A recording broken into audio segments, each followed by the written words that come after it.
বন্ধুরা, সবাইকে স্বাগতম। আজ আমি এই প্রখর রোদ্রে আমি ডিম ভাজবো জন্য এলাম। তো ভিডিওতে দেখছি সবাই অনেকেই কেউ ডিম ভাজছে, কেউ মাছ ভাজছে। আমিও সেই জিনিসটা নিজে হাতে প্রমাণ করবো জন্য আজকে ভিডিওটা করা। তো দেখি এই থালাটা রোদে কিছুক্ষণ রেখে দিই। আমি এই থালাটা কিছুক্ষণ রোদে রেখে দেবো। এরপর দেখি ডিম ডিম ভাজবো, সঙ্গে পেঁয়াজটুকুও কেটে নিয়ে আসি। আসলে ডিমটা যাতে নষ্ট না হয়, ডিমটা যাতে খাওয়া যায়, সেই কারণেই আমি ভালোভাবে ডিমটা ভাজবো। যদি এখানে না হয় পরে হয়তো গ্যাসে করে নেব। দেখি তাহলে কিছুক্ষণ পর আবার আসছি, থালা এখানে থাকছে।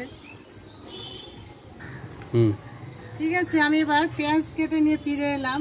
তো দেখি 2 মিনিট হয়ে যাচ্ছে আমার থালাটা এখানে রাখা। তো দেখি ডিমটা কীরকম হচ্ছে। ওই বাবা বাবা যেটা আছে তো আমি আগে তেলটা দিয়ে দিচ্ছি, দেখি কি হয়। সবাই তো ভাজে, তো আমি নিজে প্রমাণ করবার জন্য আজ চেষ্টা করছি।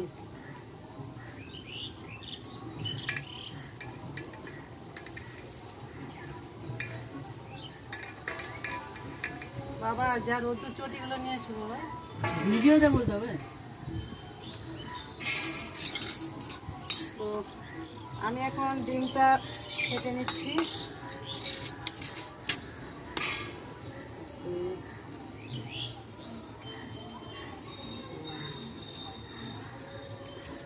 আমাদের এখানে আজ 37 থেকে 38 ডিগ্রি তাপমাত্রা।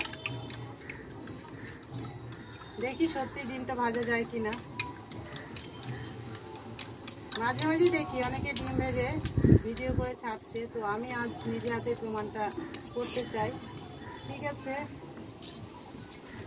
হয়েছে, একটু গরম আছে, তবু দেখি দিয়ে রাখি কি হয়।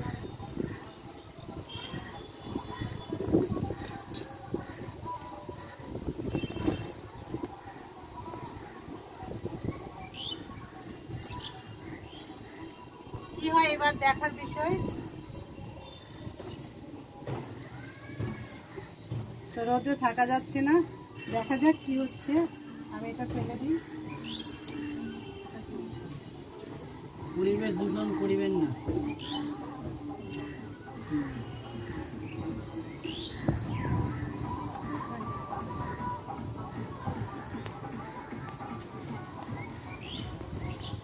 ওখানে স্টপ করবো, একবার স্টপ না না ওই জায়গাটা। তো আমি অনেকক্ষণ হয়ে গেছে, মোটামুটি 2 মিনিট হয়ে যাচ্ছে আমার ডিমটা থালায় রাখা। তো আমি কোনো কিছু বুঝতে পারলাম না, হয়তো এটা হবে না। থালা তো বেশ গরম হয়েছে।